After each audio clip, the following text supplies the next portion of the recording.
subsidi petani kita semua. Oke. Jancuk. Oh, sorry, Cok. Gak apa-apa kalau di Bali jancuk itu naskleng. Musik DJ. Ini DJ ku ini mabuk ya. Mas Ade, nama DJ-nya DJ Sade. Dengar gak nih? Udah dengar gak? Oke, ini enak. Oke, ini enak nih, enak. Enak lah. Oke Mas, saya ke awal tadi toh, jadi saya pikir Mas Cipeng ini punya sifat sedikit kayak semacam whistleblower. Whistleblower tuh orang dalam yang sering mengeluarkan statement yang orang di instansi itu mereka tidak keluarin gitu demi banyak pertimbangan. Jadi Mas Cipeng saya lihat sih sering mengeluarkan informasi-informasi yang tidak dikeluarkan oleh institusi resmi. Jadi saya ingin Mas Cipeng coba bercerita, coba dari kacamatanya Mas Cipeng, saya ingin tahu di lapangan tuh kayak gimana Mas? Jadi kalau beli nih gini nih, ini ngegas sama biasa aja nih. Aduh, saya nggak ada alasan buat ngegas. Ntar kamu ngomong yang agak. Bener kan orang ngegas ketemu ngegas jadinya biasa aja jadi ya netral. Nanti kalau Mas ada yang ngomongannya mungkin saya anggap kurang masuk akal, mungkin saya ngegas. Tapi kayak enggak sih, soalnya Masnya kelihatannya baik ya mukanya. Muka baik, fuckboy asu. Oh, kamu fuckboy? Ora tuh Aciga, fuckboy sampean tuh pasti kan. Alhamdulillah udah bertobat.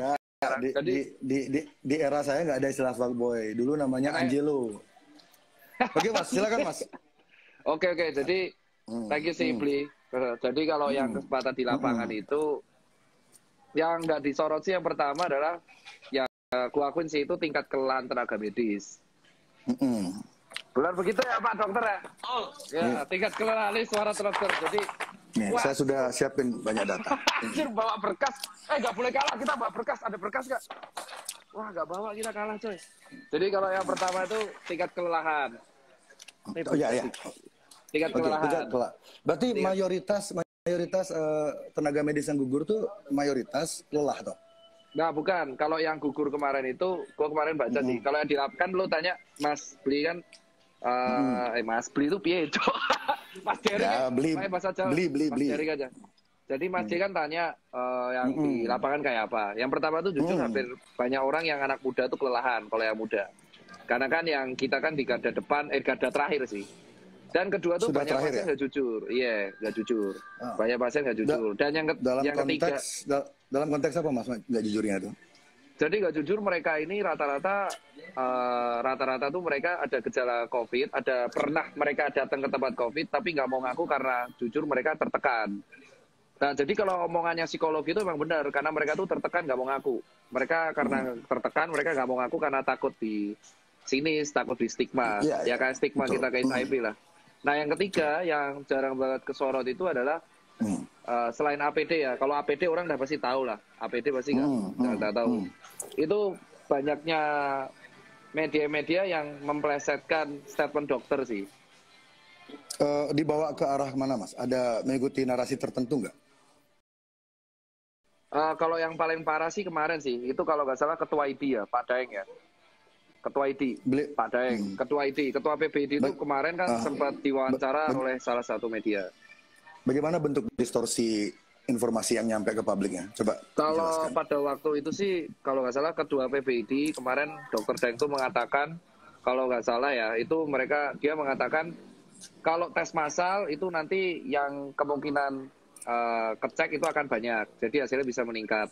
Tetapi tiba-tiba di beberapa media tertentu itu digoreng seolah-olah ID mengatakan 1000 jenazah dan akhirnya dibeturin dan akhirnya kami para dokter dihujat walaupun akhirnya kedepannya Ketua ID klarifikasi bahwa itu framing dan akhirnya diklarifikasi bahwa kami nggak pernah ngomong kayak gitu. Nah jadi kami itu rata-rata kalau kemarin statement takut karena semenjak kejadian itu jujur kita takut dipelintir karena aku juga pernah dipelintir juga kan omonganku. Nah tapi kalau kita itu udah posisi kelelahan under pressure. Nah kalau yang gugur jujur aja dari 35 yang gugur kalau nggak salah udah 35 ya kemarin gugur, sekarang udah gugur udah berapa? Betul berapa? 35 ya, dari 35 itu kalau nggak salah ya Beli ya itu ada 6 atau 7 kalau nggak salah nih disclaimer yang tidak karena COVID secara langsung. Dan ini semua di Jakarta, mostly. Enggak, menyebar. Oke. Terus Paling banyak ada paling banyak di mana ya? Gue nggak baca deh. Kalau yang data kalau yang wafat paling banyak, gugur paling banyak. Jakarta ya? Iya paling banyak Jakarta. Terus ada yang tertular dari luar negeri, benar nggak? Ada yang import case, terus ada yang tertular dari tempat praktek. Terus ada yang karena kelelahan rest area tertular, ada yang karena sakit jantung juga. Jadi kalau omongan ada dokter yang sakit jantung juga? Ada itu 6 orang pokoknya. Ada. Jadi emang itu udah dijelaskan. Dia sakit jantung karena kelelahan, tapi dia jadinya kena heart attack. Ya stres ya. Stres, benar. Kayak stres heart attack. Terus ada yang karena dia ketularan dari pasien yang nggak jujur. Jadi emang tertularnya banyak walaupun finishingnya COVID. Tapi kalau nggak salah dari 35, 6 ya. 6 yang karena nggak COVID ya. Oke. Iya, 6. Jadi kalau yang Mas Cipeng kenal secara pribadi ada berapa orang tuh yang gugur itu? Yang satu tuh Prof Iwan. Prof Iwan tuh guruku. Oh, yang senior itu. Ya, itu yang ngebuat kayak ikatan emosional lumayan tinggi karena beliau guru. Beliau kalau salah ketularannya di pesawat. Ketularannya kalau bukan di rumah sakit toh? Bukan di rumah sakit. Kalau nggak salah kalau Prof Iwan 35 ya. Oh Mas, revisi Mas, yang wafat 25 Mas. Oh kan menurut 35 itu sama 35 sama apa? Oh, kalau 35 itu tenaga medis, kalau dokter 25. Itu kan dokter sama tenaga medis kan beda itu. Soalnya di catatan medis tuh di sini masih 25 soalnya. Iya, kalau tenaga medis itu sama perawat juga kan. Perawat. Jadi kalau dokter doang 25, kalau sama tenaga medis 35. Iya. Tapi saya boleh nanya nggak sesuatu ke Dokter Tirta? Ada nggak kurikulum kedokteran modern yang mengajari calon tenaga medis atau calon dokter untuk mengatasi situasi pandemi seperti ini? Ada nggak di kurikulum basic? Kalau kurikulum yang mengatasi pandemi seperti ini, jujur ya dari kita belajar yang flu Spanyol 100 tahun lalu sih mencegah infeksinya, jujur mencegah mengerem infeksinya. Jadi secara psikologi kan waktu itu belum ada teknologi. Jadi emang nggak ada protokol untuk menghindari media, menghindari informasi-informasi yang sifatnya belum pasti gitu. Nggak diajarin nggak di kurikulum Mas ya? Iya, kalau yang jujur aja mereka mengajarinya lebih ke protokol kesehatan sih, kayak membatasi pertemuan, mengurangi, intinya memutus rantai infeksi, intinya itu aja. Jadi kalau gimana? Tapi rantai infeksi secara psikomatiknya belum diputus. Ya, makanya target utama dari kalau kurikulum kedokteran itu ada 2 sih. Prevensi sama penyembuhan, kurasi. Kurasinya yang hadapi garda terakhir kan, yang di IGD, yang di ruang isolasi. Nah, untuk sisanya prevensi dan edukasi. Nah, untuk garda prevensi edukasi itu pemutusan infeksi, maka ada physical distancing dan kawan-kawannya. Cuman kalau yang gue setuju dari omongan Mas D itu adalah emang dari awal tuh tujuannya pemerintah itu menenangkan. Ya, jadi Mas setuju nggak kalau Dokter Terawan itu di awal itu sebenarnya move-nya dia tuh tepat atau tidak, Mas Ipeng? Di awal dia mengatakan tuh menenangkan masyarakat. Tujuannya, walaupun ada beberapa statement beliau yang mungkin entah di pelintir media atau mungkin cara ngomongnya salah, itu diterimanya salah. Kalau di pelintir sudah pasti ya. Kita berdua sudah tahu kan media Indonesia. Iya, ingat nggak Pak Terawan tuh di awal pernah ngomong kayak gini bahwa virus COVID pernah sembuh sendiri, ingat nggak? Di awal banget. Iya, betul. Dan beliau itu tentara. Jadi saya kan lihat basicnya Pak Terawan ini, beliau tentara. Paling tidak beliau paham. Kalau saya menurut saya, teori saya pribadi, Pak Terawan ini tahu 100% persis skema ini. Makanya beliau sering ngomongnya terlalu santai dan order dari pusat, tanda kutip, bukan Jakarta ya. Mungkin Pak Terawan disuruh diam dulu. Makanya sekarang beliau kan hilang ya. Mungkin Mas Ipeng bisa ngejelasin kenapa Dokter Terawan hilang sekarang? Wah, kalau itu aku nggak tahu itu. Jujur aja kita juga kayak kalau masih nggak ada berita, nggak ada selentingan di kalangan di grup WhatsApp om dokter yang genit yang suka bagi-bagi foto-foto suster.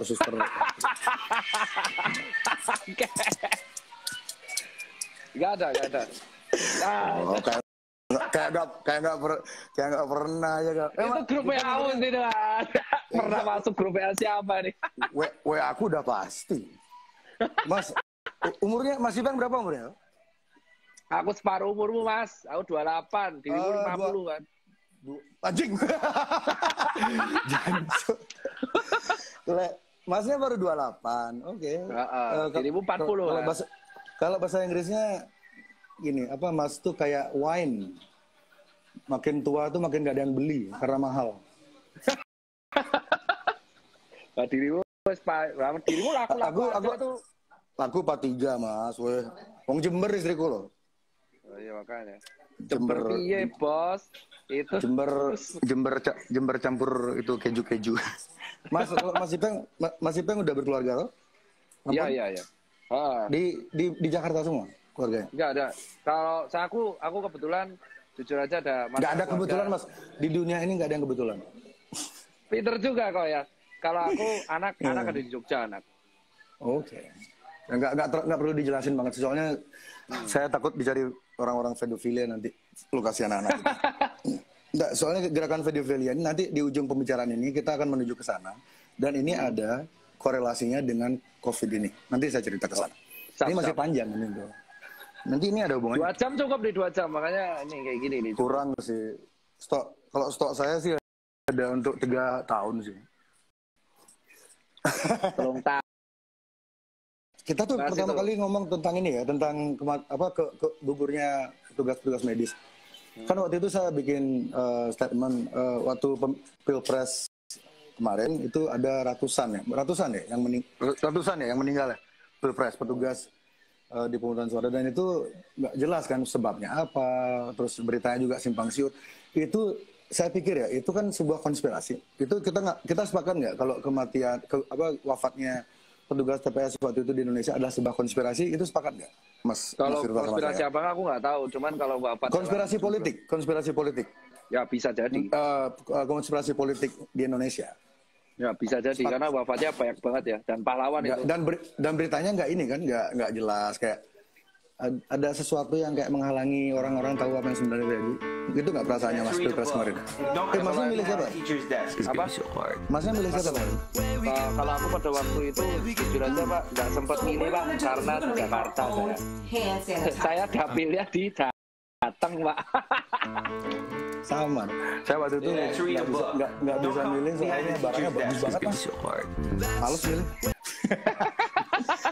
Keduanya bagus, jadi saya nggak milih, saya di rumah aja. Saya nggak bisa milih karena saya di Jakarta, dapilnya di Jateng ya wes. Oke. Tadi balik ke yang kematian petugas TPS itu jadi kita sepakat apa enggak nih kalau itu sebuah ada konspirasinya kasus itu? Jujur aja kalau di kasus KPPS itu kan kelelahan semua. Kalau dari jumpa pers, bener nggak sih? Kalau KPPS yang kemarin itu kelelahan semua ya? Iya, betul ya. Kelelahan ya, tapi kan ada, kita nggak tahu ya tuh diotopsi apa enggak ya. Ya jujur aja, ya tahu sendiri lah maksudnya. Ya angkanya juga belum tentu segitu kan, mungkin bawah. Bisa jadi, bisa enggak. Nah, ya maksud saya ingin ngebawa Mas Tirta ke mindset itu loh. Jika untuk skala lokal, nasional, Indonesia, konspirasi kayak gitu bisa terjadi. Itu kasusnya Ibu Sarumpait yang hampir mengelabui kita dengan konspirasi oplas. Ya itu kan konspirasi. Benar-benar. Itu maksudnya. Gitu. Ya itu kan ini untuk skala yang menengah seperti itu, konspirasi itu pasti ada. Dan di lingkar pertemanan Mas Tirta masa nggak ada konspirasi? Pasti ada. Itu hampir pasti ada. Pasti ya makanya. Jadi kita ini kayak apa ya?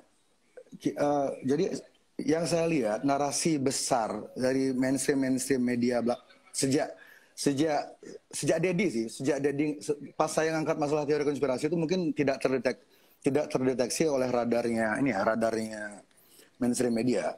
Tapi ketika Dedi ngangkat itu tiba-tiba mainstream media serentak menggiring opini kalau orang-orang percaya teori konspirasi itu adalah orang gila gitu. Dan itu menurut saya kurang setuju sih. Iya, itu berbahaya banget. Dan yang terakhir tadi pagi Tirto ID, sebuah portal media yang saya sangat hormati lah gitu. Saya pikir mereka independen, mereka ngerilis juga artikel yang menggiring opini kalau orang-orang yang menyukai teori konspirasi itu adalah orang-orang yang miskin, berbahaya, dan kriminal. Nah ini kan pola, kenapa tiba-tiba pemerintah ini takut sekali sama teori konspirasi. Ketika pemerintah itu menunjukkan ketakutan atau bereaksi berlebihan, ini pasti ada sesuatu yang ditutupi. Kalau menurut saya seperti itu. Kalau menurutku justru bukan pemerintahnya sih, Mas Jering. Karena kalau nggak salah itu ciu apa air putih itu? Mau tahu aja. Jadi kalau insto. Oh ya, anjir insto tuh. Jadi gimana? Kalau dari aku sih justru bukan pada sektor pemerintahnya ya. Karena kalau nggak salah Mas Jering itu di caption kemarin nulis statement, benar nggak? Nulis statement intinya tetap tenang, terus konspirasi ada, jangan dipenuhi ketakutan. Statement saya itu, maksudnya kita bicara hashtag apa bicara pesan besar di pesan besar. Ya. Intinya kan kalau Mas D kan intinya percaya bahwa COVID itu ada dan konspirasi itu ada. Ya, kan? Ada. Terus kita harus tetap nggak boleh takut tapi waspada karena danger sama fear itu beda. Nah, adaptasi. Gendovara nama akunnya. Jadi sempat sedikit sengit dan akhirnya kami sepakat adaptasi. Itu karena kalau kita pakai kata new normal itu seolah-olah kayak meniadakan peradaban kita yang sebelumnya gitu loh. Banyak nilai-nilai yang sebelumnya hilang.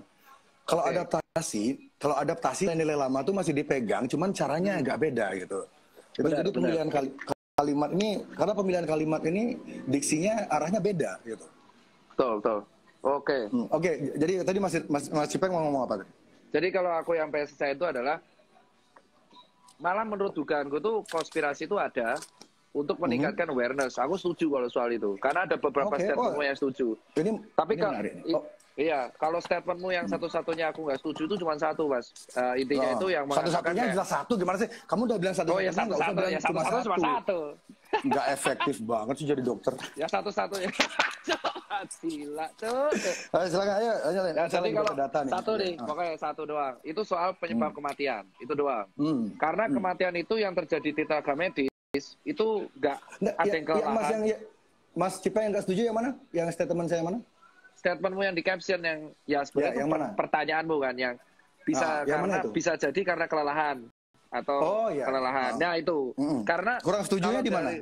Tiga setujunya dari 3 dari 35 kurang setuju di mana? 25 diantaranya dokter. 25 dia dokter. Itu ada yang jantung langsung, ada yang ketularan pasien COVID karena dia nggak jujur. Ada beberapa yang kelelahan. Jadi emang imbang. Tapi emang sebagian besar finishernya COVID. Tapi yang kelelahan ada gitu. Tapi ini finisher dalam maksud Mas, ketika Mas Cipeng bilang finisher tuh, jadi kalau mereka nggak kena COVID, walaupun mereka kelelahan seperti itu, mereka masih ada chance untuk survive maksudnya? Ya betul, masih ada chance untuk survive. Yakin? Insya Allah yakin. Ini ada kajian medisnya nggak itu? Kalau orang apa? Kalau orang sakit, misalnya orang sakit jantung, terus dia meninggal, terus dia meninggal, terus kebetulan dia punya corona kan, jadi anggaplah corona itu seperti kita pakai analogi yang gampang ya, analogi yang lebih gampang orang visual gitu ya, karena corona ini kan nggak kelihatan ini. Jadi kita pakai apa yang kelihatan, jerawat ya. Jadi ada orang lagi sakit jantung, terus dia jerawat, dia meninggal. Terus ada orang sakit paru-paru, diabetes. Dia kebetulan jerawat juga. Terus dia meninggal. Jadi apakah ada nggak narasi kayak kalau udah mereka punya jerawat, berarti penyebabnya jerawat itu gitu? Ada nggak narasi seperti itu di dalam rumah sakit kalau narasi kedokterannya kayak gitu nggak ada. Cuman yang jadi masalah di sini itu adalah si COVID ini kalau misalkan kita punya faktor resiko, jadi kalau kemarin statementmu yang bilang ada faktor-faktor kayak penyakit jantung, kencing manis, kelelahan, stres, itu semua berefek pada imun turun. Oke, pasti ya, itu fair, setuju ya.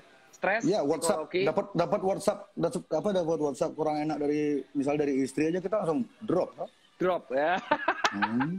Nah terus ini kan tekanan. Untung istri saya nggak tahu kita lagi live nih. Dia lagi di Tahu kamar lah mandi. pasti, nggak mungkin nggak pasti nonton ya. Wow. Pakai fake account. Oke Mas, lanjut Mas. Ayo. Oke, lanjut ya. Jadi Enak juga ngobrol kayak gini. iya kayaknya kan endingnya itu mereka kelelahan intinya. Kelelahan, ada yang stres, ada psikologi, ada penyakit jantung, ada yang seperti itu. Ya kan? Kita nggak tahu ya nasib di tangan Tuhan. Nah, tapi begitu imun itu turun. Oh, maksudnya percaya Tuhan? Jujur aja saya percaya, Pak. Makanya saya juga percaya teori konspirasi. Oke, sebelum dibilang oksimoron udah duluan dia, pinter dia. Aku paham, Pak. Gitu. Bagus juga defense-nya. Kalau Oke, kita lanjut, percaya lanjut. Tuhan, mau nggak mau kita ya konspirasi kita nggak bisa nolak. Emang percaya bagian. Nah, cuman yang menarik adalah saya nggak percaya yang gitu Mas. juga dia orang. Saya agnostik saya. Oh, agnostik ya sampai ada. Iya. Oh. Nah, nggak masalah lanjut ya. Oke. Terus habis itu si COVID ini tuh menyerang orang yang imunnya rendah dan dia tuh perburukan di parunya kencang. Tapi benar.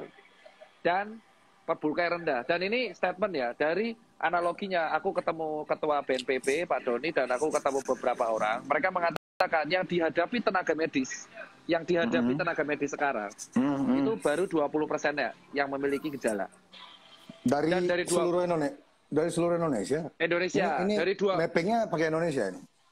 Ya, Indonesia. Dari 20% yang positif COVID ini, ya 80%-nya itu bergejala, sisa bergejala ringan, yang berat itu 20%-nya. Jadi dari 20%-nya 20% itu yang bergejala berat. Dan itu emang benar selalu rata-rata ya, bukan selalu sih. Ada yang langsung direct, tapi rata-rata ada pemberatnya. Jadi temenan. Jadi ibaratnya kalau Mas D itu ibaratnya analoginya kita lagi naik mobil di jalanan.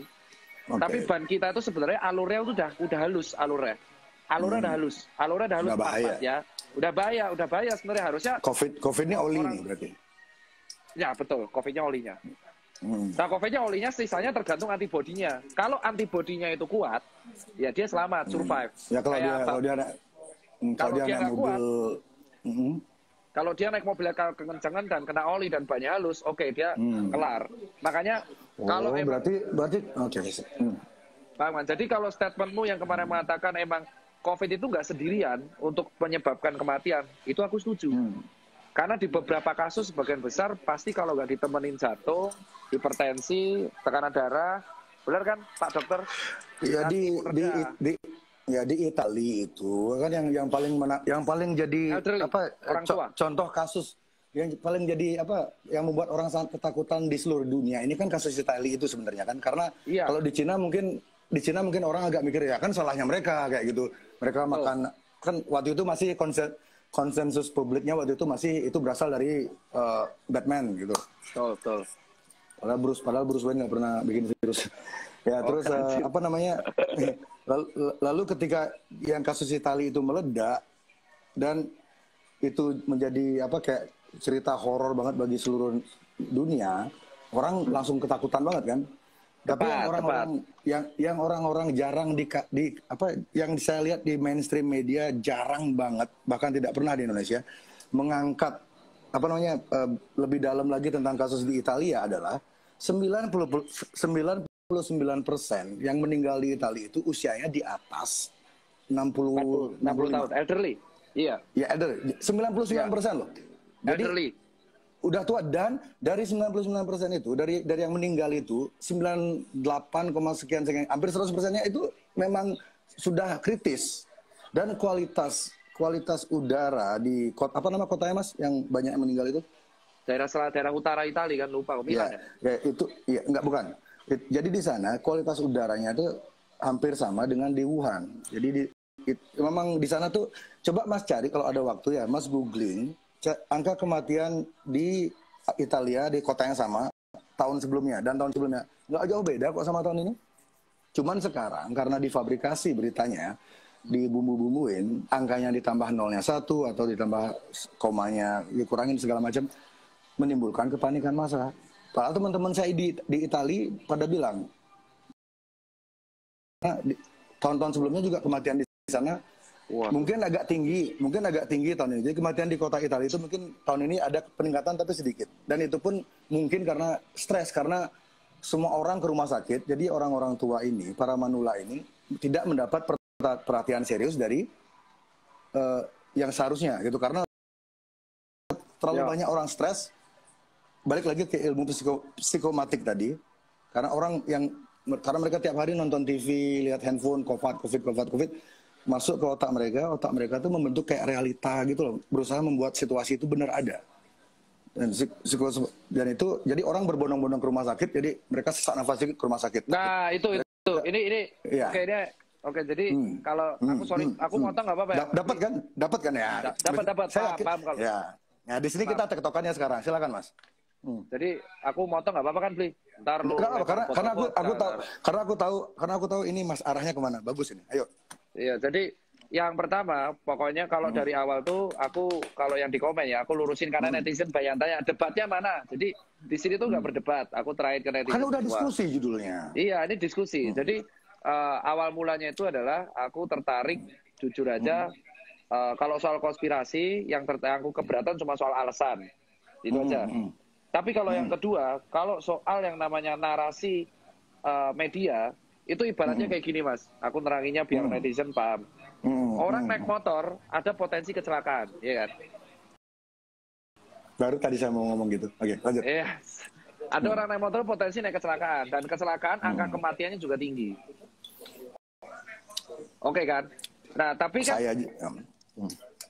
iya kan? Gitu. Kan betul, kalau betul, misalkan kita naik motor, kita kan pasti kecelakaan. Dan kecelakaan disebut nggak pasti. Tadi Masnya jangan bilang pasti. Enggak, kemungkinan tinggi, ya kan? Bisa mati.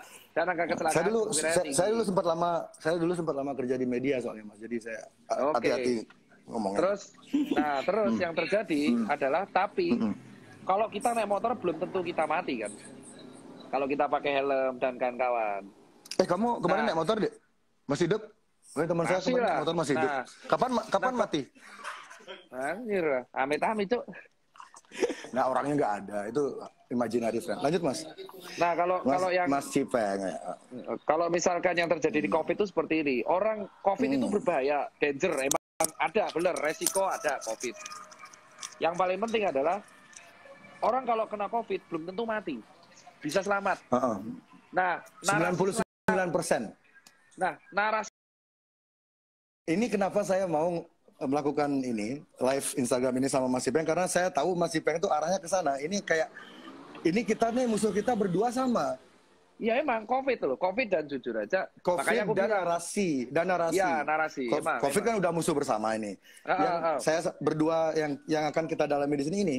Kenapa seolah-olah ada narasi harapan itu dikubur, ketakutan itu dipupuk. Jadi ketakutan padahal harapan tuh ada di mana-mana kalau masyarakat mau mencari, tapi kan sayang masyarakat kadang-kadang nggak tahu akses untuk mencari. Ketika mereka mendapat artikelnya bahasa Inggris, masyarakat nggak ngerti. Jadi ketika mereka mau nanya ke teman-temannya yang pinter, teman-temannya yang pinter tuh udah kemakan narasinya, misalnya narasinya si Najwa gitu, udah ya aduh kita ikutin aja lah apa kata media segala macam.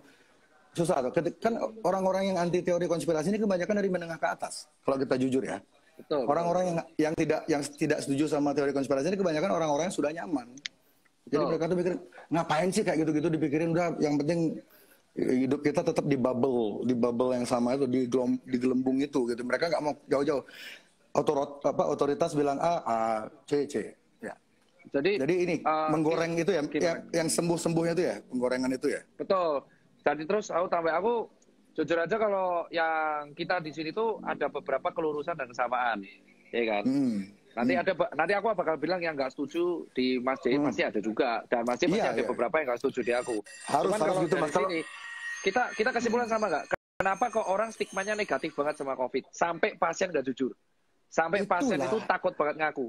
Nah, ini kesalahannya siapa itu ya? Ini bener kan?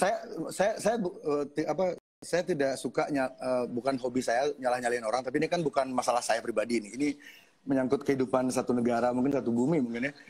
Ini yang memelihara environment, yang menciptakan environment ketakutan luar biasa ini terhadap hal yang sebenarnya kesempatan untuk pulihnya tuh gede banget, itu siapa, Mas? Jadi kalau yang meninggalkan ketakutan ini, ya kan, terlepas dari alasan-alasan yang ada, tapi kalau kita seperti ini itu adalah yang menyebabkan satu, pasien juga jujur, terus yang menyebabkan jenazah sampai ditolak, ya sampai jenazah ditolak, sampai sendiri, aku ngerasain sendiri, Ya, aku itu Mas, fatal. itu kemarin pilpres kemarin aja beda pilihan, jenazah ditolak. Ini kok heran sih COVID ditolak. Iya, Masyarakat benar, kita tuh ya gitu. sampai ya makanya loh, sampai aku ngerasain sendiri, Mas, sampai aku tuh pulang ke komplekku aja, aku sempet mau diusir, Mas, dari komplekku. Mas, kalau di Bali jangan bilang-bilang komplek, Mas. Kenapa, Pak? Itu tempat prostitusi. Wah, sok sih itu Serius, kalau Mas ngomong ke orang-orang di Bali, saya mau ke komplek ya, udah ketawain Mas kalau sama orang Bali ngomong. Coba tanya Yuda CT. Yuda CT lagi nonton ya. Yuda komen dah. Dia jualan sioba emang dia. komplek di Bali daerah prostitusi. Ya. Gini ya, coba nggak punya teman orang Bali toh? Ada. Punya. Kita belum temenan. Oke. Kita mungkin nggak temenan di akhir diskusi ini. Nah, jadi Mas, Mas ini, nah aku lanjutin. Dari sini tuh semua emang narasinya tuh harusnya dibangun dari awal tuh positif, iya kan? Pertama kali itu aku masih ingat Pak Terawan itu ketika jumpa pers pertama kali, itu semua orang kan sekarang nyalain Pak Terawan ya. Pak Terawan dulu mengatakan ada satu nih, dan masih ingat, COVID itu sebuah virus yang emang bisa self-limited disease. Sembuh sendiri. Betul. Iya, tapi beliau lupa mengatakan selanjutnya kalau nggak salah harus ditambah dengan kayak dirawat, bed rest, nutrisi dan teman-temannya lengkap. Jadi, pokoknya makan enak dan kawan-kawan. Pak Terawan itu terlalu santai dia ya. Ya kalau ngomong di media dia ya kayak orang ngobrol gitu loh. Tahu nggak sih kalau orang ngobrol tapi memang seharusnya iya sih. Harusnya lengkap kan, karena kan kita berhadapan sama media dan beliau itu ngomong kalau nggak salah virus itu self-limited disease dan kalau dikasih nutrisi dia bisa sembuh kalau makanan cukup dan ditolong dengan obat-obat simptomatik. Nah, tapi kita lihat yang beredar di media apa judulnya? Ya, parah. Ya, karena itu loh, itu yang pertama dan akhirnya narasinya kayak seolah-olah kita meremehkan. Jadi gini pertama. Mas, saya ingin nanya untuk statement Mas itu, saya mau ngajak Cipeng untuk sedikit berimajinasi. Misalnya yang ngomong seperti Pak Terawan tadi itu ya persis omongannya sama, substansinya sama. Misalnya ngomong contoh Najwa Shihab. Apakah masyarakat akan menganggap itu sebuah lelucon? Tidak, jujur aja. Aku berani. Benar. Ya berarti ini bukan tentang message-nya sebenarnya kan? Ini ya, tapi tentang figur yang ngomong. Tentang ini kan visual berarti kan? Tentang visual keterikatan emosi. Aduh, Pak Terawan tuh mukanya terlalu kayak menteri biasa sih. Jadi sebenarnya itu yang aku bilang kan, kayak di awal. Tapi dan sistemnya kalau Mas lihat, pemerintah tuh sistemnya udah pengen menenangkan masyarakat. Betul, saya lihatnya begitu. Tapi masyarakat tuh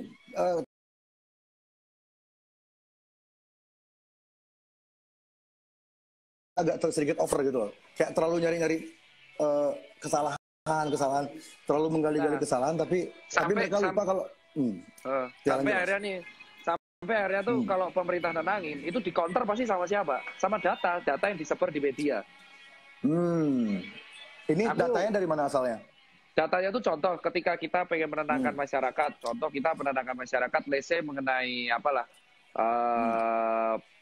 kematian atau apapun, itu rata-rata yang digoreng adalah tentang narasi buruk. Emang itu benar dan itu aku nggak bisa sebut medianya. Mungkin Mas Jep pasti punya datanya sendiri kan. Jadi emang benar dan akhirnya karena narasi-narasi buruk yang dibangun ke depannya, akhirnya orang-orang jadinya takut sama si COVID ini, borong masker, borong APD. Itu jadi beruntun efeknya, borong APD, borong masker. Let the domino falls. It's a part of the plan. Domino effect ya. Nah itu yang akhirnya itu memang part of the plan. Ya itulah. Makanya kan kalau aku secara pribadi, dari awal Mas J itu kan gaungkan konspirasi kan dari sejak 2-3 minggu yang lalu ya. Iya. Viralnya kan gara-gara vlognya Dedi sama Yonglek kan. Kayak gini mungkin nggak akan terjadi, jadi whatever dan saya percaya nggak ada yang kebetulan di dunia ini. Jadi ya thanks to them, ya terima kasih buat mereka. Jadi orang punya mungkin karena yang bicara itu yang Lex, mungkin beberapa omongan dia tuh ketika dia bicara, kita singkat aja teori konspirasi ini, kita singkat TK ya dari sekarang ya. Ya, K. Oke. Ya, TK ya, biar nggak kepanjangan.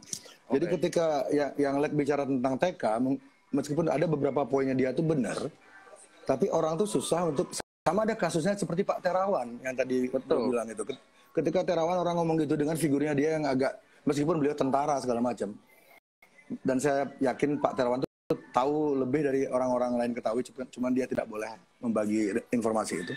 Iya. Ya, jadi ya ketika yang bicara masalah TK, orang-orang kayak apa sih ini orang nggak jelas, dia tuh siapa gitu, kayak nggak ada ikatan kayak semacam publik sama Najwa kayak gitu. Betul. Jadi orang anggap itu sebagai lelucon. Dan ini yang ingin saya bilang juga dari awal, sebelum kita memulai bicara tentang TK ya, teori konspirasi. Stigma tentang TK di Indonesia ini sangat apa ya, sangat jelek. Tidak efektif kalau saya bilang, tidak efektif. Satu, kalangan Flat Earth ya, ini Flat Earth Society, mereka punya channel namanya Flat Earth 101. Ketika mereka hendak meyakinkan orang-orang tentang teori konspirasi yang sedang ada di apa yang terjadi saat ini, mereka seharusnya tidak memakai nama Flat Earth Society. Benar, setuju aku kalau itu setuju. Karena ini sesuatu hal yang berbeda. Itu tindakan itu seperti mereka menembak kaki mereka sendiri. Mereka lari tapi mereka nembak kakinya sendiri. Jadi kamu mau saya percaya tentang konspirasi ini sementara kamu berpikir bumi ini datar. Orang udah males duluan. Betul. Jadi kalau siapa namanya adminnya nonton sekarang, ganti dulu nama channel sementara sampai pandemi ini over, ganti dulu nama channel Anda, delete atau hide dulu video-video Anda tentang Flat Earth, karena sekarang kita tidak berdebat tentang bentuk bumi. Betul. Kita berdebat tentang soal narasi buruk dari sebuah media. Iya, dan ini mereka dari Flat Earth Society ini banyak banget yang masuk akal statement-statement mereka. Saya baru tahu channel mereka minggu lalu ya, karena saya sering di-tag, beli ikutin ini. Jadi saya coba cek, ada bahkan hampir dibilang 60% loh yang mereka utarakan tuh benar dan ada bukti faktualnya. Jadi, dan sekarang stigma yang terjadi sekarang di Indonesia, ketika Anda mengklaim diri Anda seorang TK atau pro TK, Anda akan diklaim langsung menjadi seorang bumi datar. Betul. Itu stigma itu harus dibunuh jika kita serius melawan konspirasi ini, narasi ini, penggiringan narasi segala macam ini. Kita harus tanggalkan dulu ego-ego kita. Jadi kita harus benar-benar fokus di masalah corona. Masalah message yang lain tentang bumi datar itu belakangan, karena itu nggak krusial gitu. Dan yang kedua, orang-orang yang percaya TK divonis dekat dengan Islam radikal. Ya, betul. Itu stigmanya seperti itu. Kalau nggak flat earth, ya kayak gitulah. Ya, dan cocok logi, istilahnya cocok logi. Ya, kata-kata cocok logi itu saya pikir sama kayak teori konspirasi kan diciptakan oleh CIA ketika mereka itu pertama kali dipopulerkan oleh CIA di tahun 60-an, 62. Itu ketika mereka hendak menutupi kasus pembunuhannya John F. Kennedy. John F. Kennedy ini satu di antara dua presiden di dunia yang tidak suka sama PBB dan tidak suka sama Illuminati. Ya, dan kita tahu nasib mereka berdua seperti apa. Dan jadi jika di dunia Barat mereka kata teori konspirasi ini dipopulerkan oleh CIA untuk mendiskreditkan orang-orang yang punya narasi berbeda, mendiskreditkan investigasi yang bersifat mendalam tentang apapun yang CIA lakukan. Jadi mereka tuh agar orang-orang tuh kalau bahasa Inggrisnya ridicule ya, agar orang-orang menertawai siapapun yang punya narasi berbeda dengan mereka, diciptakanlah terms teori konspirasis. Itu sengaja mereka ciptakan agar orang-orang anggap orang-orang seperti saya atau 50%-nya Dr. Tirta itu orang gila gitu. Iya. Tapi kalau aku anggap yang konspirasi itu Bli. Kalau aku sih anggapnya kita positif ya. Dari awal Bli ngomong Mas D itu mengenai ngomong konspirasi di 2 minggu lalu, itu jujur aku nggak komen sama sekali kan, karena ada beberapa yang masuk akal, terutama narasi yang memang menakut-nakuti. Karena kan kita Mas, berarti Mas pernah bicara masalah kayak gini sama teman-teman ya? Wah, aku sering Pak, aku sering bicara mengenai konspirasi di COVID. Tapi setelah kita selesai raksi jam 1, jam 3 pagi itu rata-rata kita akan bahas kayak ginian. Kenapa? Saya jam 3, Karena saya jam 3 baru bangun. Jadi kalau kita dari 2 minggu 3 minggu lalu kita bahas kenapa? Karena pemerintah itu selalu udah berusaha menenangkan masyarakat, tapi di sisi lain pasti akan ada kayak link berita yang kembali untuk menggugah konflik horizontal tersebut, yang akhirnya mengakibatkan jenazah ditolak. Salah satunya seperti itu, ya kan? Tapi kalau yang diomongkan seperti itu adalah kalau kita lihat korban COVID yang akhirnya gugur dari tenaga medis sendiri ya, karena aku bahas di situ, itu emang rata-rata emang usianya kalau nggak lanjut, emang ada penyakit komorbid. Itu emang karena emang posisi di usia lanjut itu. Sorry Mas, berapa persen dari dokter itu yang memang usia lanjut dan sudah komorbid? Kalau yang meninggal, dari yang sini sih, aku baca data coy. Waduh, banyak banget ini Mas. Gantian. Ngeprint dulu nih, aku ngeprint dari JDN nih di Seto. Saya udah 3 hari yang lalu ngeprint. Iya, saya telat coy. Ngeprint dari 3 hari cuman baik banget datanya. Iya. Anies Baswedan bergabung. Ini yang Pak D. Sopo? Fish. Ya, kemasnya. Fish sama Burger Kill. Menurut saya lebih brutal dangdut sih. Serius ya, kalau disuruh mana lebih berat ya? Mana lebih berat? Fish atau Burger Kill? Dangdut lah. Coba kalian lihat statistik yang meninggal kena bacok di konser dangdut berapa dibanding konser lain, ayo. Mau terasa sampai ke basuku nggak kena bacok ya masih hidup. Kalau terasa sampai ke ginjal kena celurit itu baru berbahaya musiknya itu. Iya. Ini pasien semua nih. Ini nakes ya. Nah, berapa persen Mas yang sudah usianya senja terus sudah komorbid itu? Kalau yang data persen yang orang tua jujur aku belum dapat ya Mas. Cuman kita lihat ini dari Jawa Timur, ini aku dapat dari JDN, sumber Dinas Kesehatan Provinsi Jawa Timur. Proporsi nakes tenaga kesehatan yang sembuh, meninggal dan masih dirawat sampai tanggal 18 April di Jawa Timur. Itu 59,7% itu masih dirawat, 37,3% berakhir sembuh, dan 3% berakhir akhirnya wafat atau gugur. Gitu. Nah yang gugur ini usianya ada nggak dijelasin? Nah kalau yang gugur kemarin dari telanjut yang aku baca dari Surabaya itu ada satu yang emang usianya muda. Tetapi kan kita belum tahu ya, maksudnya aku belum baca data lebih lanjut apakah mereka lansia atau mereka ada komorbid seperti itu. Tapi kalau dari grafik, ini grafik yang aku baca dari JDN itu dari pasien. Dari pasien emang mereka kalau proporsi, wah itu baik banget ya Allah petanya.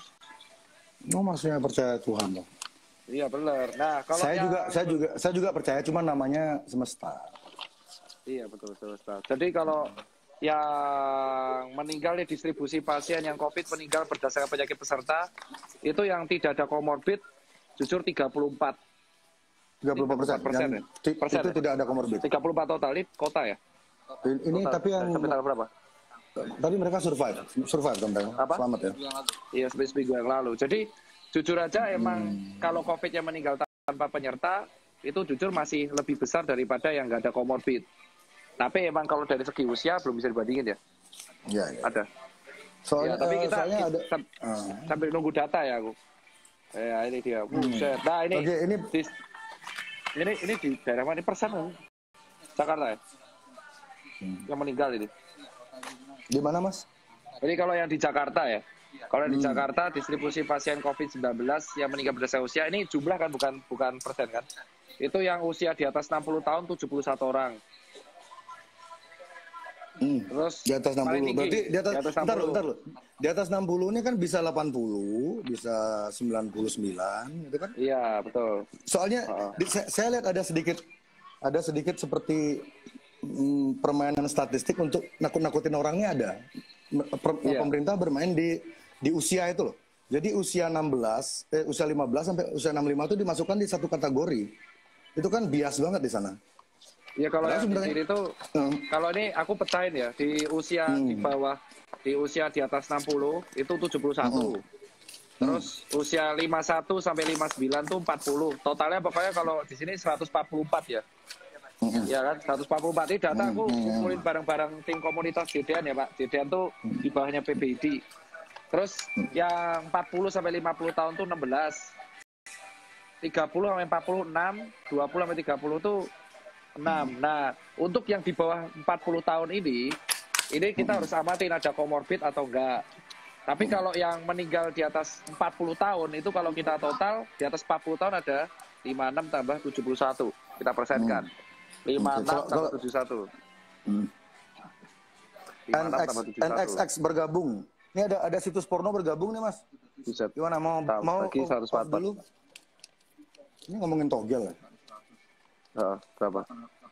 Nah, ini kalau kita jumlah, ternyata dari di Jakarta itu 88,2% itu yang meninggal umurnya di atas 40 tahun.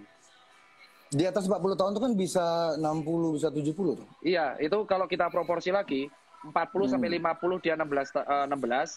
Kalau 50 sampai 60 tahun 40, tertinggi di atas 60 tahun. Emang elderly, karena elderly emang imunitasnya paling rendah, dia paling rendah. Hal inilah kenapa tidak digoreng sama media. Nah, dan solusinya, ini ada solusinya nih Mas Bli. Solusinya itu pasti. Adalah kita kalau nggak punya solusi, kalau nggak punya solusi sampean pasti nggak berani ngomong. Iya, pinter juga ya. Ini sampean tuh musisi apa ahli debat toh? Kenapa nggak jadi MC aja ganti mata jering, nah gitu loh. Jering itu kan jereng, mata jereng. Mata astagfirullah. Jadi yang bisa aku bilang di sini adalah solusi sebenarnya yang pemerintah itu adalah yang pengen dilakukan itu namanya mega cluster. Itu yang lagi dibawa pemerintah. Jadi alat itu didatengin banyak, ya tahu. Terus yang potensi-potensi rentan kayak anak kecil, balita, terus elderly. Sebentar. Apakah sudah ada balita yang kena COVID? Karena kemarin di Amerika itu yang katanya anak kecil kena COVID ada. Itu sudah maksudnya meninggal. Tapi sembuh. Meninggal. Kalau sembuh. Meninggal aku belum baca datanya. Nah, yang meninggal ini, yang meninggal itu di Amerika ada katanya meninggal. Jadi ini loh, ini agak menarik Mas. Ada aroma konspirasi kental karena adik bayi ini usia di bawah 5 tahun ini 6 atau 7. Dia itu juga sakit yang diobati dengan CBD ganja, senyawa ganja itu. Dan dia tuh sedang program penyembuhan itu dan hasilnya sangat membaik. Yang ngurus tuh dokter siapa namanya? Dokter Gupta atau siapa? Orang terkenal, dokter terkenal. Jadi dia tuh dijadikan seri TV. Jadi proses kesembuhannya adik kecil ini memakai CBD ini berangsur-angsur baik dan sudah hampir normal. Tiba-tiba, adiknya meninggal dan beritanya langsung kena corona. Ternyata setelah dibongkar lagi, adik itu nggak corona. Dia tuh memang punya penyakit lain. Nah, itu makanya ya. Nah, coba cari. Jenny siapa namanya? Di LGN ID sempat ngepost fotonya adik itu yang meninggal itu. Dia tuh sudah saya beli, jangan di close dulu beli. Ini aku nyari sinyal. Kamu lagi di mana posisi? Soeharto hadir kontol. Aku juga pipis ya bentar ya.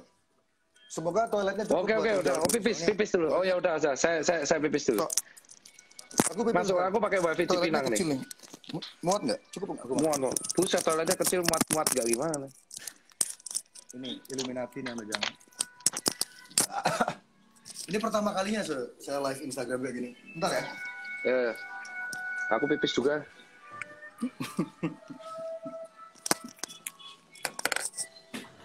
Cek. Apa? Oh, jadi harus gini. Kalau ini dilepasin dari telinga, kalau ini tak bawa ke sana mati. Oh enggak. Oh, denger dong saya pipis tadi.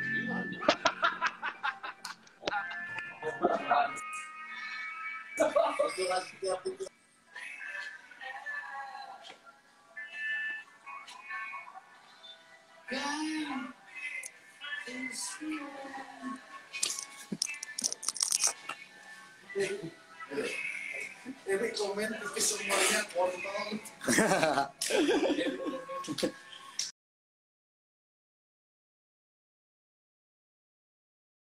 Alright,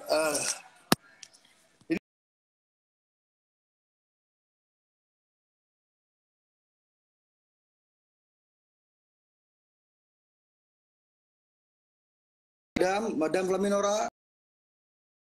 Oh, dia salah juga. Oke. Itu sana. Tapi dia left tadi. Enggak, dia left tadi. Oh, hilang itu. Nah, itu dimatiin dulu. Oke, bentar ya, bentar. Ini baru 10% nih dari percakapan. Tiba-tiba Sadik butuh mana besliu informasi. Belum online ya. Telah bisa. Lah, betul.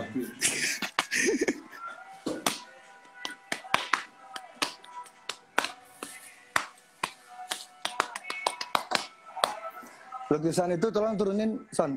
Taruh background biar nggak bosen. Ada pergantian background. Cara film gitu, cara konser gitu ganti background.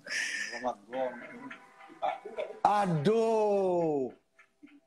Poster ini nih Johnny Cash yang besar tuh mana? Yang gini tuh.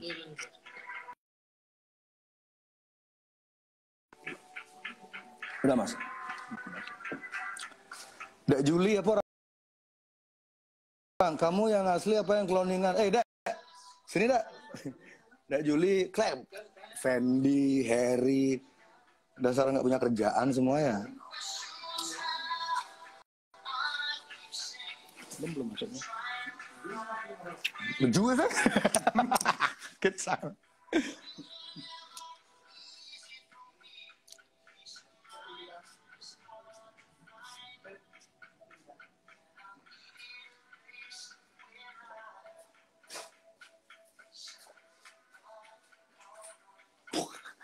Mas 2000 follower. Dari 761.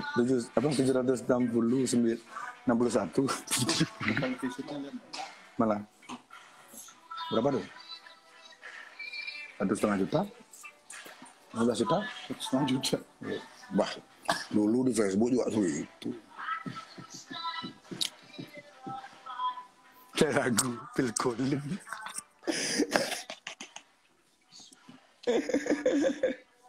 Ya, ntar mana data?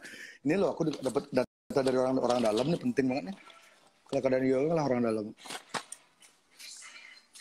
Cocok agak jadi ngelah acara TV sana.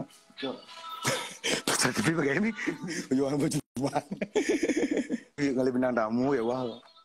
Kerja sama sama ini, Resia. Oh, udah. Halo semuanya. LGN Bali, apa kabar LGN Bali? Maaf, terputus sendiri. Yoi. Wah kamu kayak pejabat aja maaf, kencing aja minta maaf ngapain juga, santai aja. Terputus Pak. Ya. Itu yang putus siapa tuh? Oke, ini Jadi loh, kalau dari kita data itu sedang ini ya, data ya. BK buka data Ini, nih. Buset, saya data curiga. sama data ini udah kayak Ya, adu penelitian ini. Enggak, karena saya dapat data ini dari dokter juga, tapi dia memilih namanya tidak tidak diekspos, tapi dia punya jaringan yang cukup dalam. Oke, mungkin bisa dimulai dari kasus pertama ya di Wuhan ya, di Cina ya. Ini dengan persepsi kita sepakat jika virus yang di Wuhan itu sama dengan virus di Indonesia. Jadi kita sepakat nggak Mas, kalau virus yang di Wuhan itu sama dengan di Indonesia atau beda? Urus yang sepakat Wuhan sama Indonesia Kita sepakat di mana dulu? Sepakat lah. Distribusinya kan dari mereka semua kan. Wuhan Sama Cina. ya. Ya itu kan ya. Ya ini dengan asumsi jika jika virus di Wuhan itu sama dengan di Indonesia, angka kematiannya adalah untuk orang yang usia di bawah 49 tahun ini ya. 1%. 1% kematiannya. Ini sudah saya bikin tabel juga. Kematian Tapi ya. kalau 1 di sini ya. sih nggak ngaruh juga. Iya, 1%. Jadi kalau usiamu di bawah 50 atau 49, kamu kemungkinanmu hidup tuh 99% meskipun kamu sakit, meskipun kamu nggak punya agama, meskipun kamu koruptor, meskipun kamu personil SID. Itu Mas. Super Sonic SID. Ya, jadi di Indonesia kan ada permainan data. Jadi orang yang dikategorikan berpotensi kena itu dibilang umur 15 sampai 60. Ya, padahal itu sebenarnya apa ya? ini kan kasus ini berkaca dengan virus yang sama atau dengan di Wuhan, kecuali virusnya di sini beda. Mungkin virusnya di sini udah kena gado-gado, mungkin berubah jadi vegan gitu pelawarnya. Anjir, jadi vegan tuh makan rumput dong. Daun mangga. Jadi kalau Fearless dari vodka, aku- woi taruh. Ada orang Iceland vodka. ya saya Komen, kopi, Fearless saya vodka, kopi, men. tapi taka Yeah. di Pinang. Itu kopi. Bali nggak Apa boleh. ya? Gelas. Pakai ember. Pokaria gimana? Botol mas ini mas, nggak boleh mas. Iya, Pakai kamu ember pertama tuh, kamu udah kopi ngiklan. Dua pakai Iklan plastik nih, dimarah kamu nanti loh dimarah sama body shop ntar. Kamu tau body shop nggak? Nasi body shop waduh. Tahu kan itu kan alat yang buat masuk ke body shop apa? Ya, aku dulu disponsorin sama body shop 8 tahun. Ya, mereka kan ini sangat peduli sama. Ayo lanjut Mas. Tadi data. Oke, kita berarti lanjut. ini di Udah. Indonesia. Nah, Jadi kalau Ya. tadi aku lanjutin yang mega cluster tuh. Jadi paling solusi yang ya. bisa Oke. penasaran kan. Jadi mega cluster itu adalah kan Pak Jokowi sama pemerintah tuh selalu menggaungkan tes massal. Itu gunanya untuk ngecek misalnya yang positif dan negatif dan yang rentan sama enggak. Jadi yang rentan-rentan ini kalau kita dari baca data kan sebagian besar elderly dan ada penyakit-penyakit pemberat. Nah, yang rentan-rentan ini dipisahin sama yang kayak kita, yang kayak Ini Mas persis. paham nggak? Iya kan? Ini persis Kayak- seperti ide teman saya Dodit Artawan kemarin ngasih ide persis kayak gini. Jadi yang rentan-rentan di karantina. Oke. pisahin. Ya benar, yang rentan-rentan karantina karena mereka Jadi, ini paling rentan infeksi nih. Orang tua, Betul. balita, yang tinggi-tinggi, kalau yang intinya kalau mereka keinfeksi itu bisa berakhir buruk. Nah, yang kayak kita nih, yang kayak Mas J, aku atau teman-teman yang muda, ya udah, ini yang dipisahin dari mereka. Kamu Karena kita itu muda. kalau kena muda saya 28, muda tua berarti muda ada berbahaya. Jadi kita tuh Muda kayak Cina dipisahin. dan berbahaya. Aduh, keren. Ya keren, ini saya malam-malam masih dusir tangga ini. Apaan, Buara? Oh, punya Apa? tetangga. Tetangga Punya. saya sudah saya pindahin semua, Mas. Karena saya orang kaya, jadi tetangga saya usir semua. Kamu, ini corona tetangga kamu diusir. sana pindah. Nggak bercanda. Jadi Tetangga dari saya situ dipisahin. ya. Dipisahin kan. Jadi orang-orang yang kayak Mas Ini muda dan ide ini kalau- bagus banget loh. Iya, karena orang-orang Jadi, kayak ja- muda-muda kayak kita. Jadi ide kalau keinfeksi, harus tetap kalau kan nggak ada berkegiatan, kan? gejala. Harus tetap iya, maksudnya kalau kan kita Harus lihat kalau kita masih muda, kita tinggal pakai masker, terus cuci tangan, social distancing. Kalau muda jangan Sudah, sembarangan, karena cukup. kita itu kalau kita muda kan jam bisa malam tuh nggak penting kan? Ya, Jam malam tuh jujur penting aja nggak sih. menurut Mas? Jam malam itu. Nah, kalau Emang warganya virusnya susah diatur, virusnya tahu jelas jam udah itu ya? penting, Oh, Mas. jam 8 virusnya keluar semua. Gitu. Iya, makanya. Harapannya sih mereka Nah, di rumah. Makanya kalau Ya. Weh, ini suaramu putus-putus tuh Mas. Istri saya- Sinyalmu.